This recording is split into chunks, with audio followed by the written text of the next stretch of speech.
This is a fireside chat. Kishau Rogers. Glad that you're here. It's not too late for you to text your friends, bring them in from the outside, and have a great conversation here.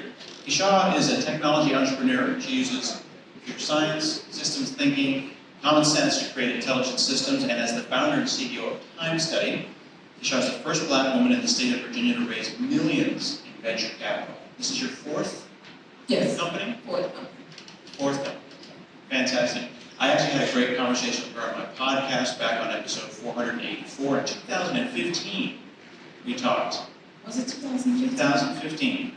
So it's 7 years. It's been a while. We're almost. Yeah. And what we're going to do is we're going to have a little bit of conversation today about a number of things with future engineering and about systems thinking.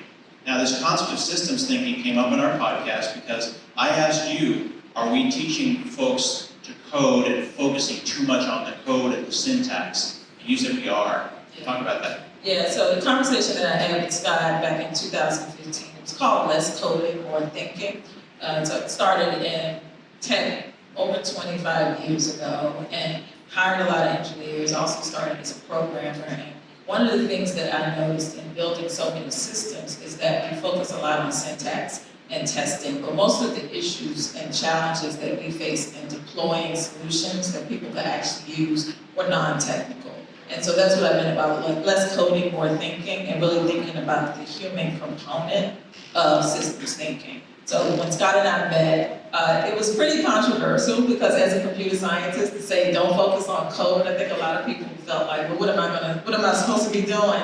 And the point was that most of your time should actually be spent thinking about what you're doing and who's using it. And we can talk in a little bit more detail about what I mean by that.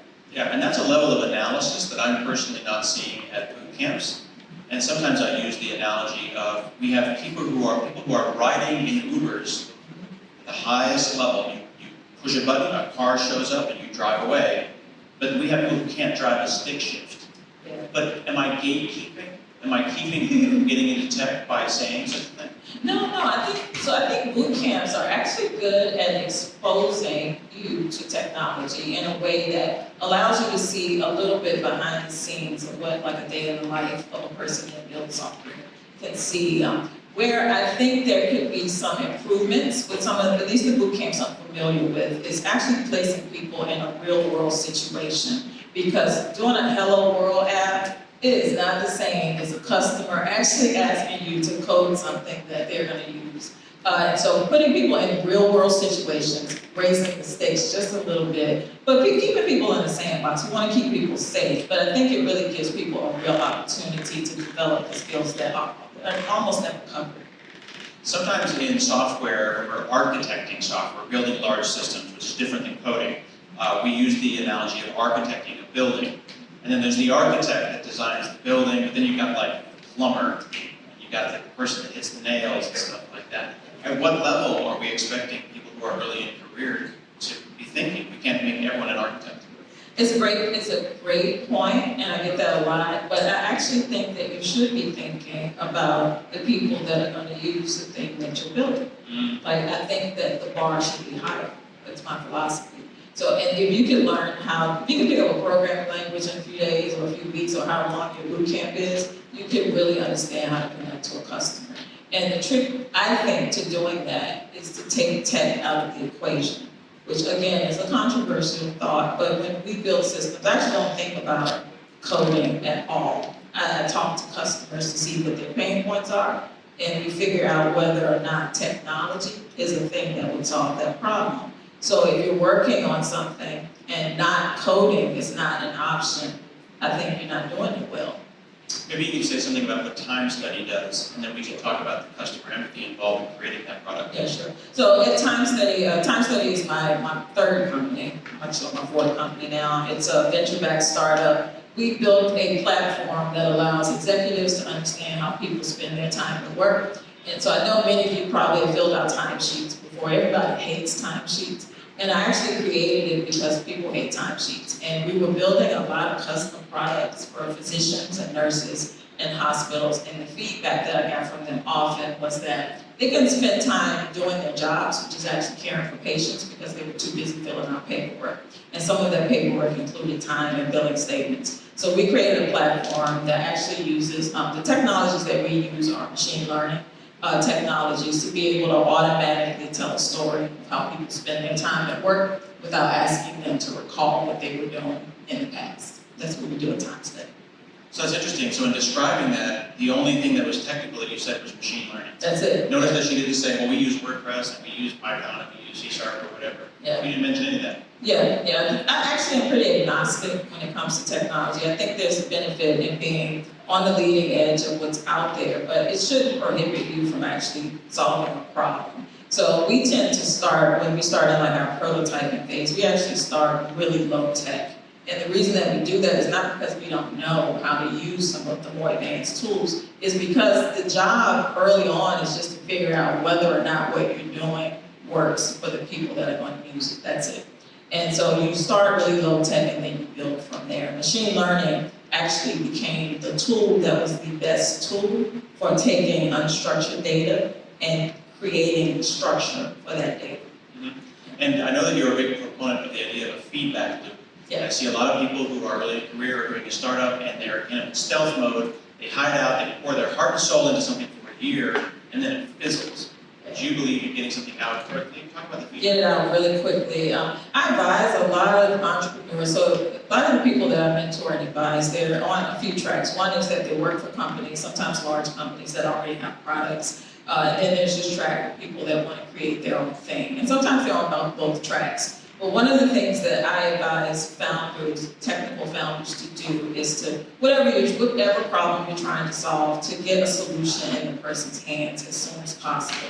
So I could use an example. I like to use the Groupon example. A lot of you have probably heard of Groupon. Groupon actually started as a WordPress website. The only thing they did was post discount codes in a WordPress post because they were measuring whether or not anyone actually cared to receive that information. Probably took them a couple of days to spin up a WordPress site just to see what the traction was. And I recommend that people always do that. And you know what Groupon is today, but they've evolved. LinkedIn also started very, very low tech and continue to build on that. That's the best way to actually start a solution that actually is very complex. So Time Study has grown into a good-sized company and you've got big deals. What was the initial thing? It wasn't a WordPress site. No, it was actually, we used scripting languages. We used VB Script. We had a SQL backend, some JavaScript for client server validation, and we had a customer. Important. You need a customer. So if no one is going to use it, the feedback. If you ask your mom or your dad or your cousin or your roommate, do you like this? They're going to tell you yes, but they like you and they want you to feel great about what you're doing. So you actually have to get it in the hands of a person that can give you real feedback. So I knew some folks at New York Presbyterian in New York City, and we had them actually use the solution in a pilot.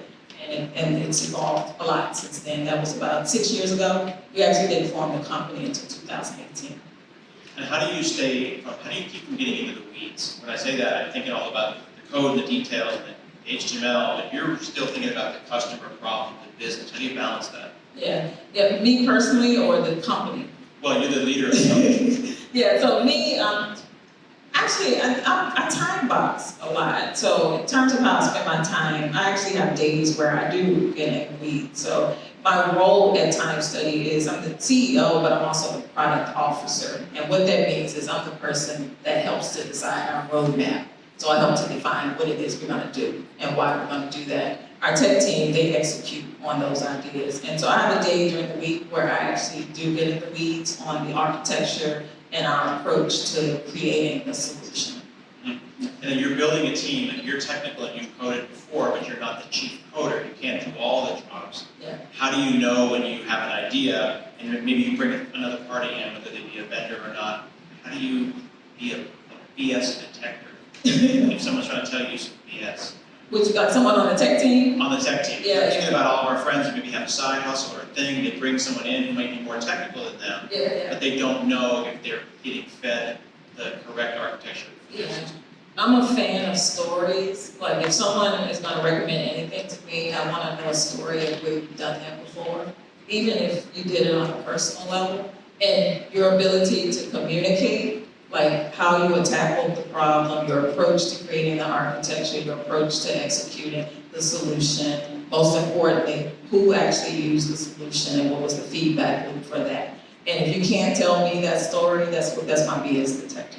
And you've been a big proponent in the past about storytelling, but not everyone in tech has all of these skills that you're describing. What are some commonly missed skills? Yeah, so there are a few.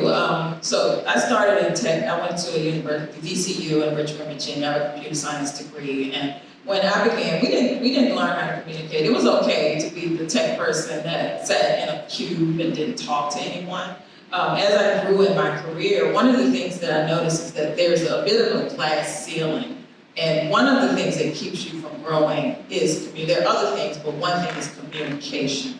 So you reach a point in your career where you may be the lead developer on a team because you're the best at a thing, but you can't get past that. And a lot of that is communication. Communication involves storytelling. And what I mean by that is not like entertaining people with stories. It's really a way of articulating ideas that is very clear, that anyone can understand. If you explain it to your parents, they get what it is you're trying to do. And a lot of tech people don't have that. I think we get immersed in jargon, which is good to communicate with your team members. But when you're speaking with customers, they don't care. They don't care what tech you use. They want to know if it works for them. So you have to do both. So speaking of jargon, there's a lot of new text coming out. There's a lot of three-letter acronyms, TLAs, and new stuff that's happening, a lot of emerging tech. How do you keep from getting caught up in that? How do you decide whether the new hotness is blockchain this and that, or whether maybe you just need to use something that's 20 That's a good point. So sometimes I struggle to even talk about blockchain because it's such a hot topic for people. I think that the energy in the space, in emerging tech spaces, is not just for Web3 or blockchain or anything. For everything. There's always something new, by the way. Every year there's something new. So if you're learning, a particular technology this year, next year it's going to be something else that's hotter than that. One of the things that I do is, again, I focus on the problem, not the technology. So what is the problem that I'm trying to solve? I mentioned machine learning. So a lot of startups will pitch their startup. They'll mention that their startup uses machine learning. When I talk about machine learning, I talk about why we use machine learning. And that's how you keep from getting in the weeds. There must be a why. Why blockchain and not something else? And one of the ways you can test your assumptions on whether blockchain or whatever technology is best for you is to ask yourself, what is the alternative technology that I can use here? Have I really considered that? Why is this better than that? And if blockchain is truly the direction that you should go with that.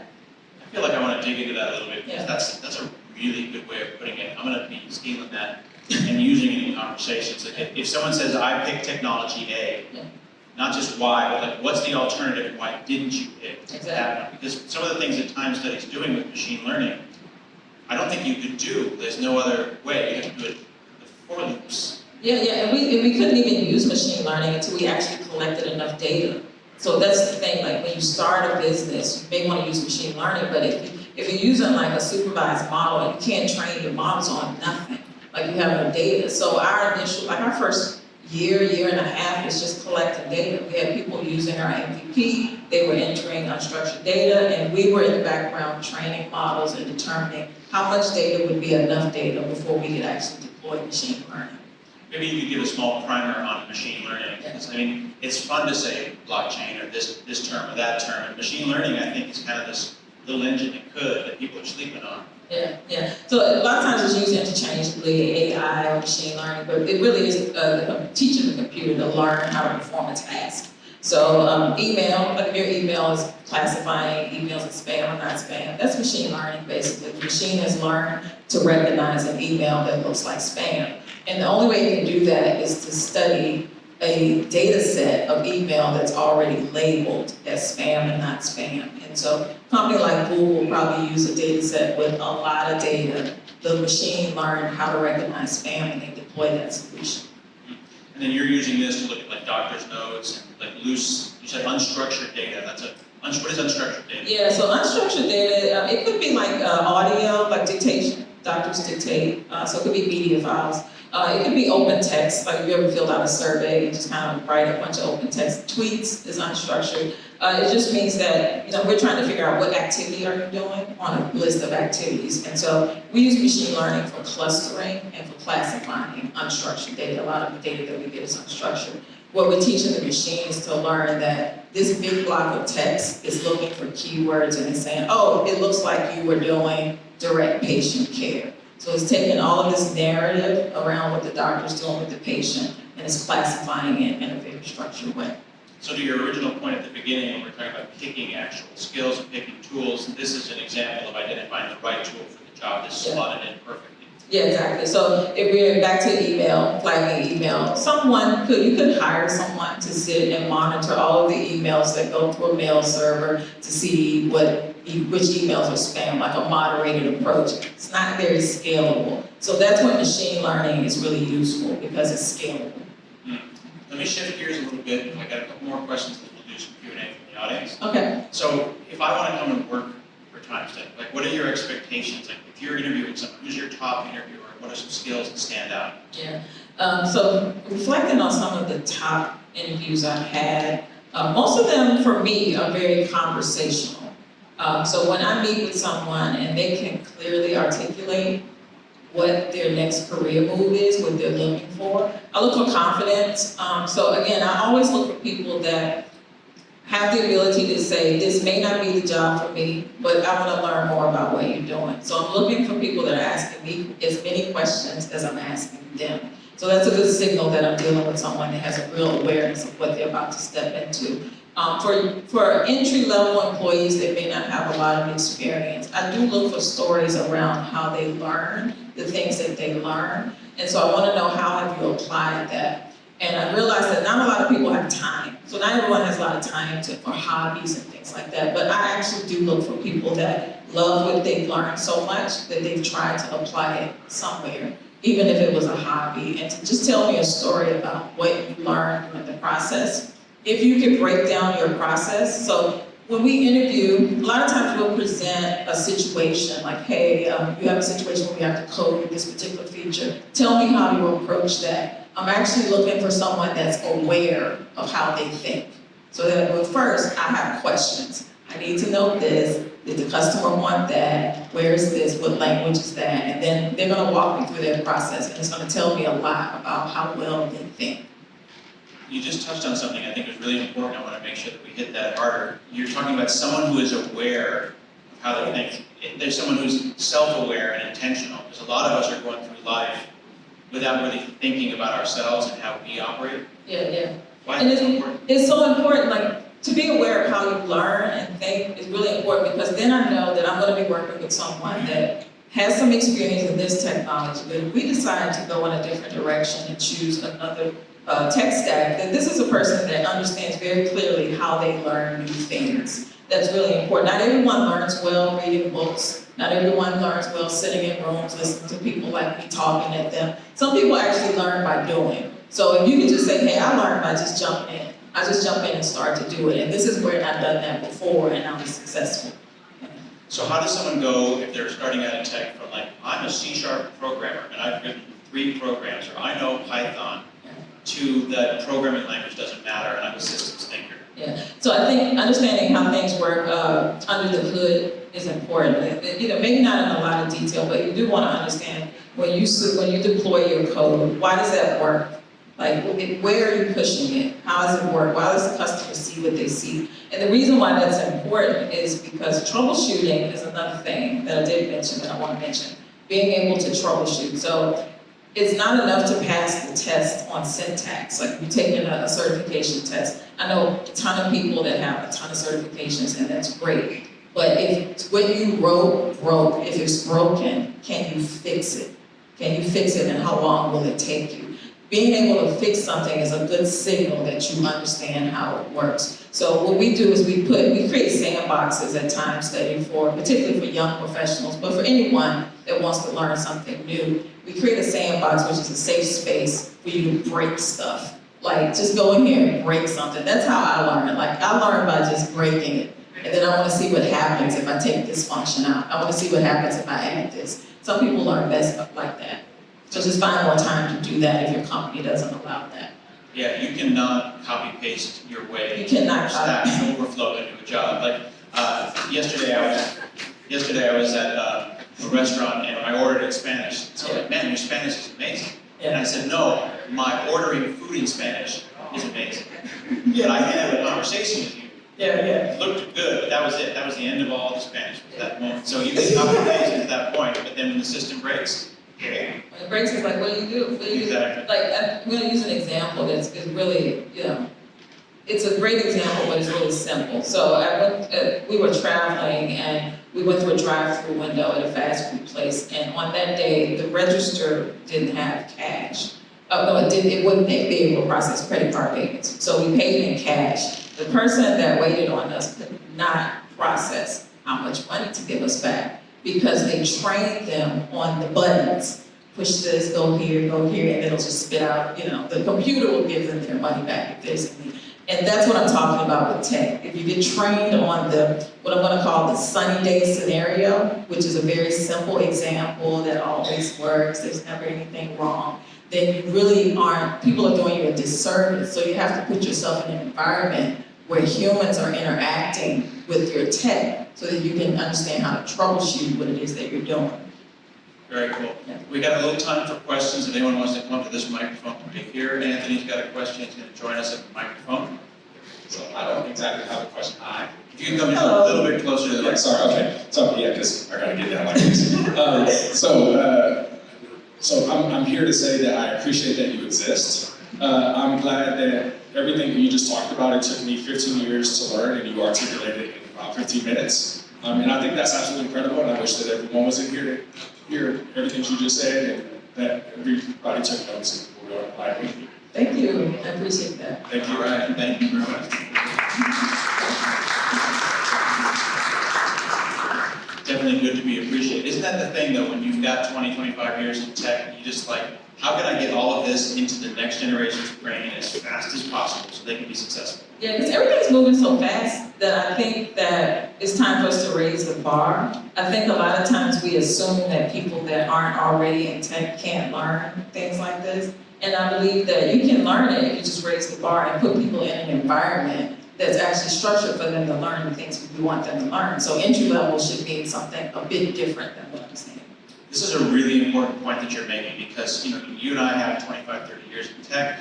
Why? Because we didn't leave tech. Yeah. Because we weren't chased out of tech.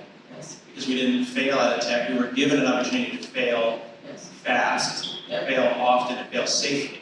Yeah, and that's another good point. Like where you work is important. I wanted to note that depending on what your career goals are, sometimes being in a large corporate environment is a good thing because you get to work with more data. Like you work for Google, that's great. You have access to so much data that allows you to learn something new.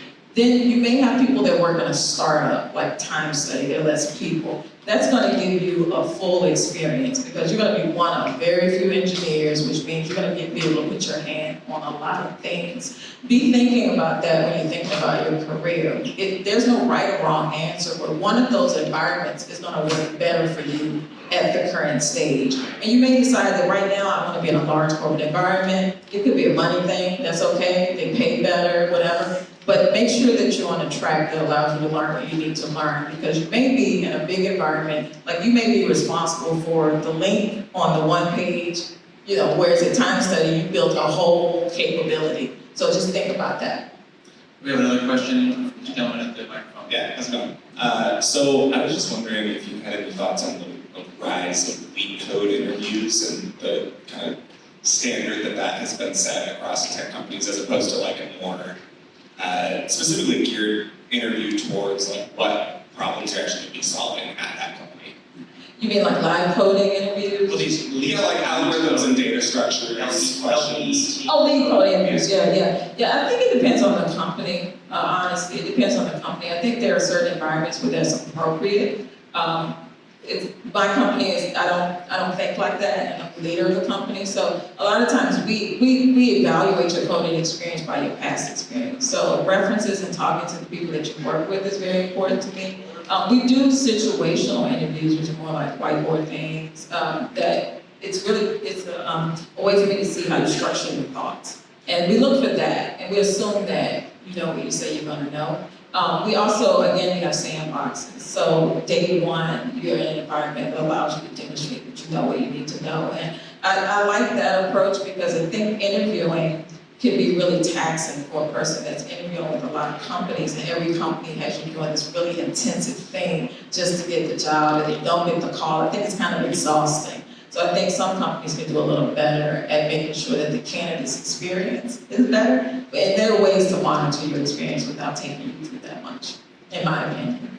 Totally agree. Yes. Okay. Good questions. We've got about 3 minutes left. We've got time probably for 1 or 2 more questions. It could be Anthony again, but if anyone else who's not Anthony wants to ask. No, what you got, sir? Okay, all right. So I actually do have a real question this time. We talked about it a little bit earlier. I just wanted you to ponder this a little bit. So obviously, some of us are in situations where we're not having sandboxes in our work, or maybe we have a manager or a situation that doesn't allow us opportunity to study and learn on the job. What are some things that we should consider doing to grow our skills? Should I make more of the time to make investment outside of work, or should I quit and find a place that carves out room for me to learn? Got it. So both. I think both. So quit only if you can't find time for yourself to learn what you need to learn. You can try to negotiate that with the company. It depends on who you work with, honestly. So with my teams, they have time. It's a part of their benefits package. I believe that tech teams should have time to play. And by play, I mean not to do tech. Because again, I'm a fan of technical people that don't always think that technology is the solution. So having them outside of the environment helps facilitate creativity. And I actually think technical workers are creators. It's debatable, but I think they're artists in a lot of ways because we're actually creating things. So negotiating with your company time and space to actually explore ideas is really important. If you can't get that, like whether it's a monthly thing or on Fridays, whatever, you have to make that time for yourself. And if you're working for a company that just keeps you so busy that you don't have time, then I would consider another employee. Got time for one more question? Microphone. Thank you for being here first. And second, I wanted to ask, if you're a mid-level engineer, you've always been an individual contributor, do you have any thoughts about how to pivot into working more with product, or to leading the direction of the work as an engineer? Oh, got it. So depending on where you work, if there's a product team, so our product team is cross-disciplinary. So I'm on the team, I lead the team. My lead architect is on my team. My lead salesperson is on my team. But the product team is a good way to get at the table when decisions are being made about what to build. So first that. And that puts you in a position to really own that decision, which gives you the ability to be the engineer on the team that understands the why behind the thing that we're going to do. So I recommend that, number one. Number two, another skill that we did mention, networking, both in company and outside of your company, is really important. Really, I can't say enough about tribes. If you don't have a tribe in your company or outside the company, people that you talk to about tech, that should be job one for you. Find people that you speak to often about tech, because they can expose you to other experiences that allow you to be in that lead position, to transition. But communication, I just can't say enough about communication. It's a really important skill for moving from mid-level to senior level. Your ability to communicate what we need to do, your ability to speak up when no one else is talking. So if you ever sat in a meeting and they're like, anyone have anything else to say? And it's like, crickets. The lead is the person that always has the last word. They're like, okay, so we're gonna do what? We're gonna do this next, this person's gonna do that. Be that person. Okay. All right, so we are out of time, and if you just showed up, you have been listening to Kishau Rogers. She is a 3-time entrepreneur, VC-backed startup founder. She's the CEO of Time Study, and if you want to hear more from her, I would encourage you to check out episode 484 of my podcast. My name is Scott Hanselman. If you go and Google for Kishau Rogers, you're going to find all the Kishau on the internet. And you're going to find all of her articles and all the great things about you, kicking ass all over the world. And we appreciate you being here. Thank you. Let's give a big hand. Thanks, everyone.